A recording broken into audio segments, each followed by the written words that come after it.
नमस्कार, स्वागत है आपका सीएम 24 में। टीवी 24 का मध्य प्रदेश के मुख्यमंत्री डॉक्टर मोहन यादव की गतिविधियों का एक जीवंत और अनोखा बुलेटिन। हर 24 घंटे की धड़कन सीधे आपके घर तक। यहाँ हम देखते हैं उनके विजन, विकसित मध्य प्रदेश, मिशन टेक्नोलॉजी से समृद्ध राज्य और उन योजनाओं का सफर जो करोड़ों जिंदगियों में नई उम्मीदें जगा रही है। रियल टाइम अपडेट्स, जमीनी पहल और जनता के बीच पहुंचते फैसले, यही है सीएम 24 की असली पहचान। सीएम 24, जहां हर घंटा बनता है इतिहास। नमस्कार, बहुत स्वागत है आपका हमारे खास कार्यक्रम सीएम 24 में और मैं हूं आपके साथ कमलेश्वरी। राजधानी भोपाल में गुरुवार को मोहन सरकार के 2 साल के रिपोर्ट कार्ड की झलक दिखाई दी। कई मंत्रियों ने विभागवार उपलब्धियों का लेखा जोखा पेश किया, जिनमें कानून व्यवस्था में तकनीकी मजबूती, स्वास्थ्य और शहरी विकास का विजन, इसके साथ ही वित्तीय अनुशासन और तेज इंफ्रास्ट्रक्चर निर्माण का रोड मैप भी नजर आया। इसके अलावा सीएम डॉक्टर मोहन यादव ने भी कई अलग अलग कार्यक्रमों में प्रदेश का खाका रखा। राजधानी भोपाल में कानून व्यवस्था को तकनीकी मजबूती देते हुए मुख्यमंत्री डॉक्टर मोहन यादव ने अत्याधुनिक मोबाइल फोरेंसिक वैन को हरी झंडी दिखाकर रवाना किया। इन वैनों से अपराध अनुसंधान, साक्ष्य संकलन और वैज्ञानिक विवेचना को नई रफ्तार मिलेगी। तकनीकी के जरिए अब सीन ऑफ क्राइम पर तुरंत ही जांच होगी, जिससे दोषियों को सजा दिलाना और भी आसान होगा। देखिए हमारी एक खास रिपोर्ट। 57 मोबाइल फोरेंसिक वैन, लागत 36 करोड़ 94 लाख, केंद्र सरकार अनुदान। 14 वैन रवाना, शेष जल्द।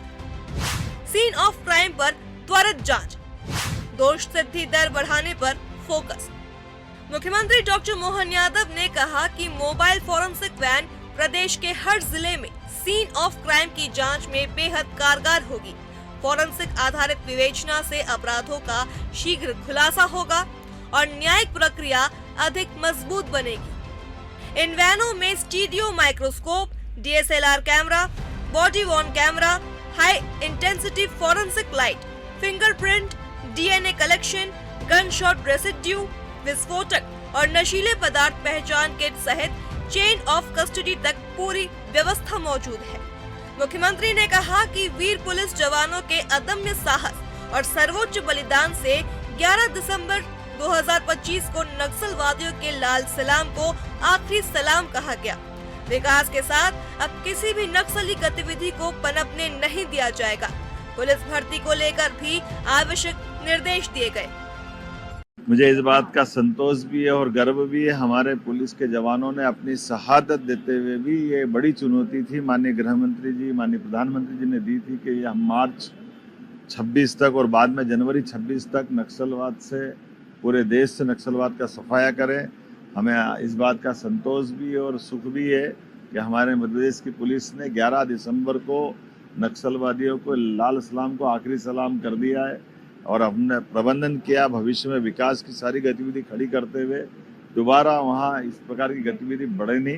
पुलिस भर्ती बोर्ड के संबंध में निर्देश दिए हैं, बहुत जल्दी उसका कार्य रूप सामने आए। मुख्यमंत्री कार्यालय ने कहा गया कि पीएम नरेंद्र मोदी के नेतृत्व में नक्सलवाद अपने अंतिम चरण पर है। वहीं मध्य प्रदेश पुलिस ने प्रदेश को नक्सल मुक्त बनाने के संकल्प को साकार किया है। Bureau report, TV 24 Bhopal. मुख्यमंत्री डॉक्टर मोहन यादव लगातार अलग अलग मंचों से प्रदेश के विकास, विजन और जन कल्याण को संकल्प को आमजन तक पहुंचा रहे हैं। इसी कड़ी में राजधानी भोपाल में मुख्यमंत्री निवास पर एक और आरोग्य सेवा संकल्प सम्मेलन का आयोजन हुआ, तो वहीं रतलाम को इंदौर मेट्रोपॉलिटन रीजन में शामिल किए जाने पर मुख्यमंत्री का अभिनंदन समारोह भी आयोजित किया गया। इसमें मुख्यमंत्री डॉक्टर मोहन यादव शामिल हुए और देखिए हमारी एक खास रिपोर्ट। मुख्यमंत्री डॉक्टर मोहन यादव के नेतृत्व में प्रदेश सरकार स्वास्थ्य सेवाओं को अधिक संवेदनशील, सुलभ और जनजाति समाज से जोड़ने के संकल्प पर काम कर रही है। मुख्यमंत्री निवास भोपाल में आयोजित आरोग्य सेवा संकल्प सम्मेलन का मुख्यमंत्री ने दीप प्रज्वलन कर शुभारंभ किया। इस अवसर पर गोंडी भाषा में प्रस्तुत स्वागत गीत ने कार्यक्रम को सांस्कृतिक गरिमा और भावनात्मक जुड़ाव प्रदान किया। सम्मेलन में उप मुख्यमंत्री, जनजाति कार्य मंत्री, राज्य मंत्री समेत कई जनप्रतिनिधि उपस्थित रहे। स्वास्थ्य सेवाओं के साथ साथ मुख्यमंत्री का फोकस प्रदेश के संतुलित औद्योगिक और क्षेत्रीय विकास पर भी है। इसी क्रम में रतलाम को इंदौर मेट्रोपॉलिटन रीजन में शामिल किए जाने पर मुख्यमंत्री निवास में रतलाम वासियों द्वारा अभिनंदन समारोह आयोजित किया गया। मुख्यमंत्री डॉक्टर मोहन यादव ने इस अवसर पर कहा कि सेब, सोना और साड़ी के लिए रतलाम की पहचान अंतर्राष्ट्रीय स्तर पर स्थापित है। रतलाम स्वाभिमानी और परिश्रमी लोगों की नगरी है, जहां लोग अपने कर्म और पुरुषार्थ से अपनी पहचान बनाते हैं। पहले एमसीआई होती थी, मेडिकल काउंसिल ऑफ इंडिया। उस मेडिकल काउंसिल ऑफ इंडिया के माध्यम से मेडिकल कॉलेज नया कोई खोले, तमाम प्रकार की झंझट थी। मोदी जी तो हमेशा सच्ची बातों के लिए, अच्छी बातों के लिए, इन व्यवस्थाओं में सुधार के लिए जाने जाते हैं और उसी का परिणाम है आज वो दुनिया के अंदर भारत का मान सम्मान बढ़ाते हुए दुनिया के सबसे बड़े देश के सबसे बड़े नेता के रूप में स्थापित हुए। हमें इस बात का गर्व है, इस बात का आनंद है और एक नया मार्ग खोला है मोदी जी के माध्यम से कि आज हम अपने अपने क्षेत्र में आगे बढ़ रहे हैं। और ये एनएमसी जो बनाई एमसीआई के बजाय, इसके माध्यम से national medical council of India बनाई, जिसके आधार पर भारत सरकार की खुद की काउंसिल है जो मेडिकल कॉलेज के बारे में परमिशन देती है। और उसका परिणाम क्या आया? केवल मेडिकल कॉलेज में आयुर्वेदिक में बताना चाहूंगा 2002-03 तक मध्य प्रदेश में केवल 5 मेडिकल कॉलेज थे और आज 19 मेडिकल कॉलेज तो हमारे सरकारी हो गए मध्य प्रदेश में और 14 प्राइवेट है। जोरदार अभिनंदन करो, ये हमारे अपने राज्य में है। और एक मेडिकल कॉलेज में 150, 200, 250 कितनी प्रकार की सीट मिल करके अगर एडमिशन मिल रहे हैं तो हमें गर्व है। हमारे बच्चे अगर पढ़ लिख कर अगर डॉक्टर बनना चाहते हैं, सरकारी कॉलेज के तो बहुत सीमा लिमिटेड है जिसकी फीस भले ही कम है, लेकिन प्राइवेट में भी है तो क्या हो गया?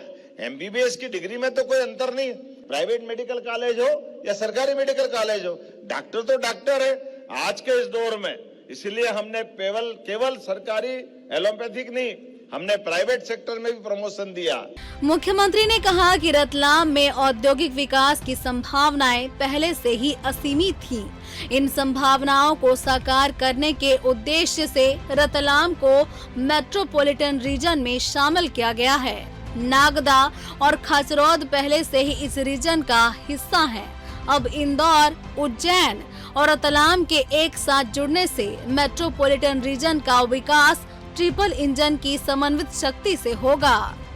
मुझे इस बात की प्रसन्नता है, आज तो 19 सरकारी चल रहे हैं, 14 प्राइवेट चल रहे हैं, लेकिन 2 साल के अंदर अभी ही इसी महीने 23 तारीख को फिर स्वास्थ्य मंत्री आ रहे हैं। बैतूल में जोरदार ताली बजाओ, भूमि पूजन हो रहा है नए मेडिकल कॉलेज का इसी महीने। धार से कौन कौन आते? धार वाले हाथ खड़े करो, बड़ी संख्या धार वालों की। आपके लिए भी जोरदार ताली बजाओ, 23 तारीख को आपके मेडिकल कॉलेज का धार के लिए भी भूमि पूजन हो रहा है। कटनी और पन्ना बुंदेलखंड वाले कौन कौन है? हाथ खड़े करो जो बुंदेलखंड से आते हैं। आप में से अधिकांश क्षेत्र के लिए एक एक जगह जहां अभी मैंने बताया कि 4 मेडिकल कॉलेज तो अभी इसी महीने भूमि पूजन होगा। शहडोल, उमरिया, बालाघाट, ये जो दूसरा बेल्ट चल रहा है, अब लगातार इधर के क्षेत्र में भी 8 मेडिकल कॉलेज आयुर्वेदिक। बीएमएस वाले कौन कौन बच्चे? हाथ खड़े करो बीएमएस वाले, जोरदार ताली आपके लिए भी बजाओ। बीएमएस वाले, सच में कोविड के बाद आपने सबको हाथ जोड़ना सिखाया, ये आनंद का विषय है। हाथ जोड़ करके देश दुनिया अगर नमस्कार सीखी है तो ये आपके साथ काढ़े का कमाल है। काढ़े का जोरदार अभिनंदन करो। ये जो दुनिया थी अच्छे ने हाथ टेक दिए। आपका काढ़ा पीकर एलोपैथिक वाले भी अपने जिंदगी का आनंद ले रहे हैं, हमारे लिए उनका भी अभिनंदन करो। मुख्यमंत्री डॉक्टर मोहन यादव ने कहा कि मुख्यमंत्री निवास प्रदेश की जनता का ही घर है। सरकार बिना मांगे भी प्रदेश के हित में बड़े और दूरगामी निर्णय लेने का साहस रखती है। मंत्रियों ने भी कहा कि पिछले 2 वर्षों में मध्य प्रदेश ने विकास की नई गति देखी है। Global investor summit, regional industrial conclave और मेट्रोपॉलिटन रीजन की अवधारणा मुख्यमंत्री के व्यापक और दूरदर्शी विजन को दर्शाती है। बहरहाल स्वास्थ्य सेवाओं में संवेदनशीलता और औद्योगिक विकास में दूरदर्शिता से मुख्यमंत्री डॉक्टर मोहन यादव के नेतृत्व में मध्य प्रदेश आगे बढ़ रहा है, जिसमें सेवा और विकास के साथ साथ मुख्यमंत्री का विजन मजबूत प्रदेश आरोग्य से औद्योगिक विस्तार की झलक दिखाई दे रही है। Bureau report, TV 24 news, Bhopal. राजधानी भोपाल में मध्य प्रदेश की मोहन सरकार का 2 साल पूरे होने पर मंत्री अपने विभागवार रिपोर्ट कार्ड पेश कर रहे हैं। सभी कैबिनेट मंत्री मीडिया के सामने अपने अपने विभागों का लेखा जोखा रख रहे हैं और इसी कड़ी में डीपीआर के सभागार में प्रदेश के उप मुख्यमंत्री और वित्त मंत्री जगदीश देवड़ा ने वित्त वाणिज्य कर विभाग का रिपोर्ट कार्ड पेश किया। उन्होंने प्रेस वार्ता कर बजट, नवाचार और राजस्व प्राप्तियों का ब्यौरा दिया। वहीं सरकार के लिए गए कर्ज को पूंजीगत निवेश बताते हुए रोजगार और व्यापार को बढ़ाने वाला बताया है। वित्त एवं वाणिज्य कर विभाग की उपलब्धियां। बीते वर्ष राजस्व 6,634 करोड़। चालू वित्त वर्ष में अब तक 34,000 से ज्यादा करोड़ का राजस्व। आबकारी राजस्व में निरंतर बढ़ोतरी। कर पूंजीगत निवेश मॉडल। रोजगार और व्यापार विस्तार पर फोकस। उप मुख्यमंत्री जगदीश देवड़ा ने बताया कि सरकार द्वारा लिया गया कर्ज उपभोग नहीं बल्कि पूंजीगत कार्यों में लगाया जा रहा है। इसका सीधा लाभ रोजगार के अवसर, उद्योग धंधों का विस्तार और प्रदेश की आर्थिक मजबूती के रूप में सामने आ रही है। 2 वर्ष मध्य प्रदेश में भारतीय जनता पार्टी की सरकार को पूरे हुए। यशस्वी मुख्यमंत्री डॉक्टर मोहन यादव जी के नेतृत्व में सरकार ने सफलतापूर्वक अपने 2 वर्ष का कार्यकाल पूरा किया। अल्प अवधि में उन्होंने विकास के काम और जन कल्याणकारी योजनाओं के काम, ऐसे अनेक काम कम समय में, अल्प समय में उन्होंने अपनी इच्छा शक्ति और कर्मठता और उन्होंने मन में जो प्रदेश को आगे बढ़ाने का, आत्मनिर्भर करने का जो संकल्प लिया, उसमें उन्होंने बहुत सारे काम किए। उसकी मैं यशस्वी मुख्यमंत्री डॉक्टर मोहन यादव जी को बहुत बहुत बधाई और प्रदेश की जनता को भी बधाई देना चाहता हूं कि उन्होंने बहुत अल्प समय में बहुत अच्छे काम किए। और उन्हीं के मार्गदर्शन में जो पिछला, जो अभी इस समय का जो वित्तीय वर्ष चल रहा है, इसका जो बजट हमने रखा था, वो आप सबको विदित है कि 4,21,032 करोड़ का बजट रखा था। वित्त विभाग के अनुसार पिछले वर्ष प्रदेश को 6,634 करोड़ रुपए का राजस्व प्राप्त हुआ, जबकि चालू वित्त वर्ष में अब तक 34,000 करोड़ रुपए से अधिक की राजस्व प्राप्ति दर्ज की गई है। आबकारी से होने वाला राजस्व भी लगातार बढ़ रहा है। आने वाले 5 साल में, कल माननीय मुख्यमंत्री जी ने, आपने सब लोग आप उपस्थित थे, आपके साक्षी आप, उन्होंने कहा था कि हम इसको डबल करेंगे और निश्चित रूप से हर बार हम इसका आकार बढ़ाएंगे। और पहले की स्थिति में कहना नहीं चाहता हूं, 2003 से लगा करके अगर उनके टाइम की स्थिति को देखेंगे तो वो उसके बारे में जाने की जरूरत नहीं है, क्योंकि ये इसीलिए मध्य प्रदेश में उस समय कोई विकास दिखा ही नहीं। जितना विकास आज दिख रहा है, चाहे वो सड़कों के मामले में हो, फिर चाहे वो कंस्ट्रक्शन, कोई भी बिल्डिंग बने, उन सब, सिंचाई के मामले में हमने हर क्षेत्र में प्रगति करी है। शिक्षा के क्षेत्र में, चिकित्सा के क्षेत्र में, तो वो सब हमने किया है। मैं इसके वाणिज्य कर के बारे में कुछ जो हमारी जो उपलब्धियां रही है क्योंकि ये सब राजस्व प्राप्त करने वाले हमारे विभाग हैं और महत्वपूर्ण विभाग हैं। हम निरंतर इसमें प्रगति कर रहे हैं। वित्तीय वर्ष 2024-25 में 55,634 करोड़ रुपए का राजस्व हमारा प्राप्त हुआ था।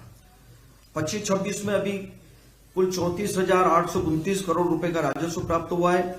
वर्ष 25-26 में ये अभी माह नवंबर तक का है, क्योंकि 4 माह अभी बाकी है, शेष है, इसलिए वो मुझे लगता है कि अभी बहुत हम आगे बढ़ेंगे।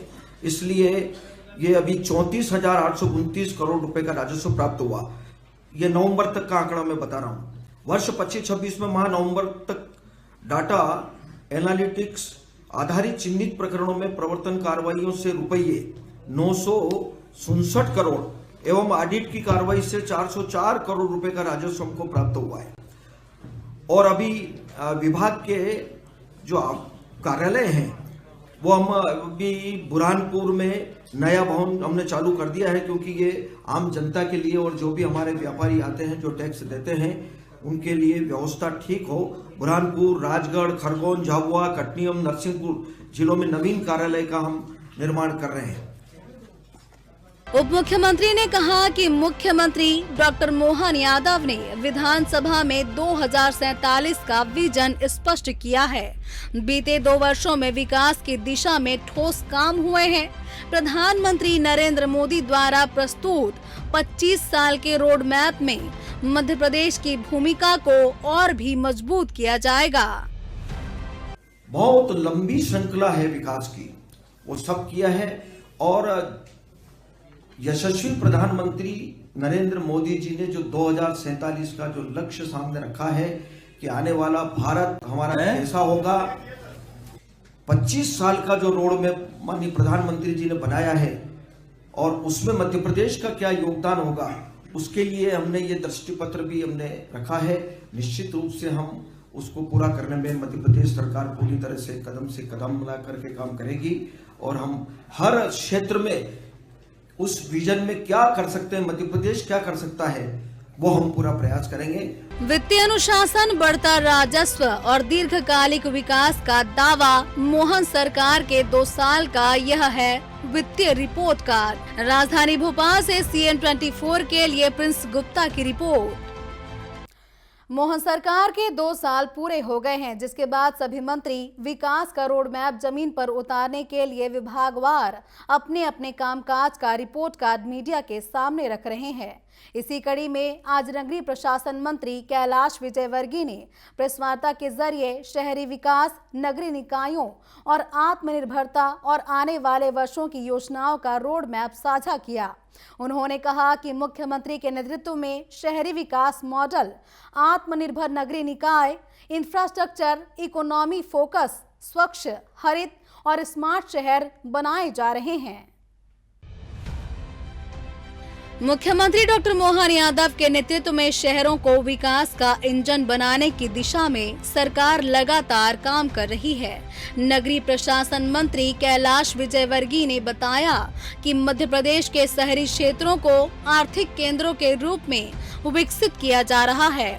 नगरीय निकायों के माध्यम से अधोसंरचना को नए आयाम दिए जा रहे हैं ताकि आमजन की मूलभूत जरूरतें समय पर पूरी की जा सकें। शहरी इंफ्रास्ट्रक्चर को लेकर सरकार बड़े प्रोजेक्ट्स पर फोकस कर रही है। विजयवर्गीय ने बताया कि इंदौर की हुक्कुमचंद मिल की भूमि को सेंट्रल एरिया में यूनाइटेड बिल्डिंग के रूप में विकसित किया जाएगा। यहाँ व्यवसाय के साथ ही आवासीय सुविधाएं भी उपलब्ध होंगी। इसके साथ ही सिंहस्थ 2028 की तैयारियां भी मुख्यमंत्री के मार्गदर्शन में शुरू कर दी गई हैं। नगर निगम पालिका आत्मनिर्भर मॉडल, GI टैग मैपिंग में टैक्स वसूली आसान, बायोमेट्रिक सिस्टम लागू, बोगस सैलरी मामलों की पहचान, स्वच्छता में मध्य प्रदेश आगे, क्लीन और ग्रीन सिटी मॉडल, प्रदूषण कम करने पर सरकार का फोकस। नगरीय निकायों को आर्थिक रूप से आत्मनिर्भर बनाने पर सरकार का विशेष जोर है। विजयवर्गीय ने कहा कि निकायों की आय बढ़ाने और खर्च कम करने की दिशा में काम किया जा रहा है। बेहतर प्रदर्शन करने वाले नगर निगम और पालिकाओं को प्रोत्साहन राशि भी प्रदान की जाएगी। मुख्यमंत्री के विजन के अनुरूप ही प्रशासनिक पारदर्शिता को प्राथमिकता दी जा रही है। शहरों को स्वच्छ और पर्यावरण के अनुकूलन बनाने के लिए ऊर्जा क्षेत्र में भी बदलाव किए जा रहे हैं। नगर निगमों को बिजली खर्च कम करने के लिए सोलर पावर प्लांट लगाने के निर्देश दिए गए हैं। बिरसिंहपुर पाली में 220 मेगावाट का सोलर प्लांट लगाने की योजना है। सरकारी वाहनों को ईवी में बदला जा रहा है ताकि प्रदूषण कम हो और शहर स्वच्छ रहे। पर जब 2047 आएगा, 100 वर्ष स्वतंत्रता के पूरे हो जाएंगे, तो पूरे देश में अर्बन पॉपुलेशन 50% से ज्यादा हो जाएगी और एक अर्बन ट्रांसफॉर्मेशन के माध्यम से सारे शहरों को ETC इकोनॉमिक ग्रोथ हब, उसकी प्लानिंग, टेक्नोलॉजी इनेबल्ड, ये बहुत ज्यादा जरूरी है। पूरे प्रदेश में लगभग 51 लाख पेड़ लगाए और हमने पेड़ लगाने के बाद सभी एक ही स्थान पर 12,40,000 पेड़ एक स्थान रेवती रेंज। मुझे गर्व है इस बात को कहते हुए कि हमने ऐसे ही निर्देश सारे प्रदेश में दिए हैं।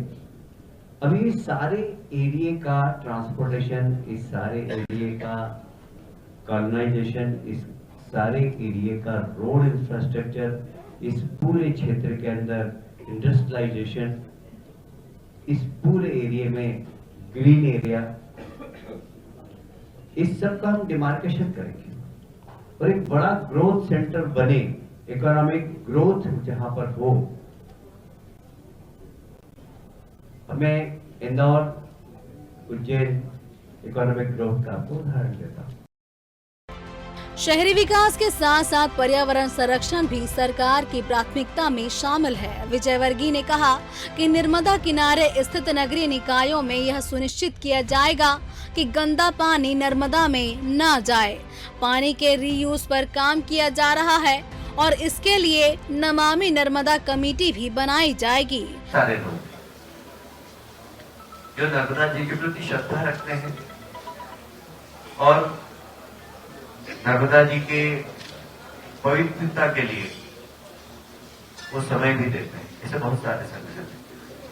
मैं आज स्वर्गीय अनिल देवी जी का स्मरण करना चाहूंगा। उन्होंने भी इस दिशा में कार्य प्रारंभ हुआ था, पर कार्य वह उनके जाने के बाद धीमी गति में हो गया था। हमने उसको तेज गति में कर दिया है। तो पूरे नर्मदा जी के आसपास के जितने भी संगठन हैं, हम उनके साथ अनेक बैठकें कर चुके हैं और जितने भी त्योहार आते हैं, जैसे गणेश जी, उसका विसर्जन करना है तो नर्मदा जी में नहीं करे, नर्मदा जी के पास हमने पूरे नर्मदा जी के किनारे, अभी तो मतलब हमारी प्लानिंग 10,000 करोड़ की है। हम इसमें केंद्र सरकार से भी पैसा मांगेंगे और अभी हमने STP लगाना चालू कर दी है सब। मैं आज दावे से कह सकता हूं कि जबलपुर एक शहर है। जबलपुर में करीब सभी STP हमारे चालू हो गए और शहर का पानी अब STP के माध्यम से ही साफ होने के बाद ही 2 STP का तो मैं खुद उद्घाटन करके आया, वह नर्मदा जी में जाता है। मुझे ये कहते हुए बहुत गर्व है कि हम STP जहां जहां भी लगा रहे हैं उस पानी को रीयूज भी कर रहे हैं। कुल मिलाकर शहरी विकास के लिए करीब 10,000 करोड़ रुपए की प्लानिंग है, जिसमें आगे केंद्र सरकार से भी सहयोग लिया जाएगा। मुख्यमंत्री डॉक्टर मोहन यादव के नेतृत्व में शहरों को आत्मनिर्भर, स्वच्छ और आर्थिक रूप से मजबूत बनाने का रोड मैप, यही है मोहन सरकार के 2 साल का शहरी विकास का agenda. Bureau report, TV 24 news, Bhopal. और अब डॉक्टर मोहन यादव सरकार के एक और रिपोर्ट कार्ड की तस्वीर। मध्य प्रदेश की सड़कों, पुलों और भवनों को लेकर आज सरकार ने अपने सबसे बड़ा रिपोर्ट कार्ड रखा। लोक निर्माण मंत्री राकेश सिंह ने 2 वर्षों के कार्यकाल की उपलब्धियां गिनाते हुए ये दावा किया है कि मध्य प्रदेश अब हाई स्पीड कॉरिडोर, एक्सप्रेसवे और डिजिटल इंफ्रास्ट्रक्चर के युग में प्रवेश कर चुका है। सरकार इसे विकसित मध्य प्रदेश 2047 की बुनियाद बता रही है। मध्य प्रदेश में डॉक्टर मोहन यादव सरकार के 2 वर्ष पूरे होने के मौके पर सभी मंत्री अपना रिपोर्ट कार्ड पेश कर रहे हैं। इसी क्रम में लोक निर्माण विभाग के मंत्री राकेश सिंह ने अपने विभाग के कामकाज और आगामी योजनाओं की जानकारी दी। मंत्री राकेश सिंह ने कहा कि साल 2024-25 में प्रदेश में 10,000 किलोमीटर सड़कों का निर्माण पूरा किया गया, जिस पर 17,284 करोड़ खर्च किए गए। मंत्री ने कहा कि पहली बार वैज्ञानिक सर्वे पद्धति से प्रदेश के सभी 2 लेन, 4 लेन और अन्य सड़कों की वास्तविक लंबाई मापी गई। साथ ही विभाग ने लोक निर्माण सर्वेक्षण मोबाइल ऐप तैयार किया है, जिससे सड़कों, पुलों और भवनों का पूरा डेटा डिजिटल रूप में उपलब्ध रहेगा। पिछले 2 सालों में लोक निर्माण विभाग ने काफी तीव्रता से कार्य किया है नवाचारों के साथ, जिसमें केवल 24-25 में ही लगभग 10,000 किलोमीटर सड़कें 17,284 करोड़ रुपए की लागत से हमने बनाई हैं। साथ ही लगभग 6,627 करोड़ से 739 भवन भी बने हैं। 10,000 किलोमीटर सड़क निर्माण, 17,284 करोड़ खर्च, 739 भवन पूरे, 6,627 crore, 55 national highway project, 989 kilometre, NHAI संग 1 लाख करोड़ MOU, सिंहस्थ साल 2028 13,274 करोड़ कार्य, लोकपथ ऐप 2.0 जल्द लॉन्च। सरकार का दावा है कि अब मध्य प्रदेश को हाई स्पीड कॉरिडोर और एक्सप्रेसवे नेटवर्क से जोड़ा जा रहा है।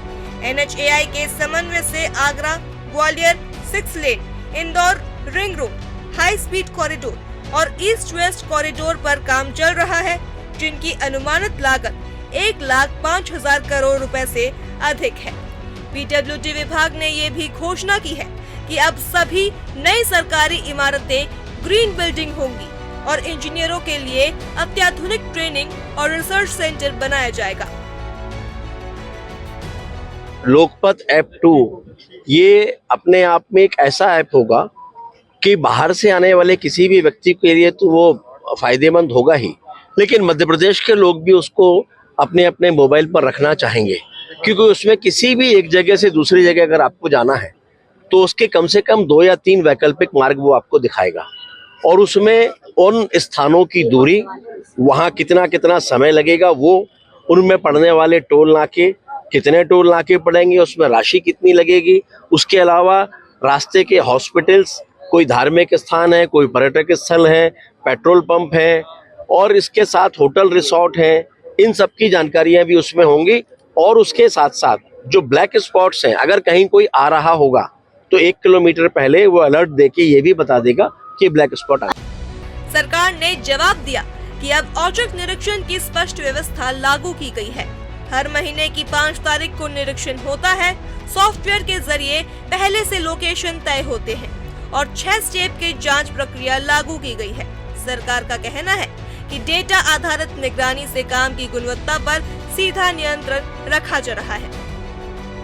3 तारीख को एक सॉफ्टवेयर के माध्यम से उनको जानकारी मिलती है। हो सकता है भोपाल के जो चीफ इंजीनियर हैं उनको झाबुआ जाना पड़े, तो उनको जानकारी मिलती है कि उन्हें झाबुआ जाना है। फिर दूसरा सॉफ्टवेयर उनको ये बताता है कि उन्हें कौन से 5 कामों का निरीक्षण करना है। फिर बाद में उन्हें ये पता लगता है सॉफ्टवेयर के ही माध्यम से कि जिस सड़क के निरीक्षण पर वो जा रहे हैं या जिस भवन के निरीक्षण पर वो जा रहे हैं उसके किन स्थानों से उन्हें सैंपल कलेक्ट करना है। फिर इसके साथ में हम अब ये भी आगे बढ़ा रहे हैं कि ये सारे सैंपल्स इसको QR कोड पद्धति के माध्यम से हम कलेक्शन की स्थिति पर आ रहे हैं, तो उसके कारण अनुशासन भी बना होगा पारदर्शिता हम कामों की दृष्टि से बना सकेंगे। बहरहाल सरकार के पास आंकड़े हैं, विजन है और बड़े प्रोजेक्ट्स की सूची भी है। अब असली सवाल यही है कि क्या ये सड़कें और संरचनाएं आम जनता के सफर को वाकई आसान बनाएंगी। विकास की इस रफ्तार की असली परीक्षा आने वाले मौसम और आने वाले साल तय करेंगे। Bureau report, TV24 Bhopal. और इसी के साथ हमारे खास कार्यक्रम CM24 में आज के लिए फिलहाल बस इतना ही। आप बने रहिए TV24 के साथ। नमस्कार।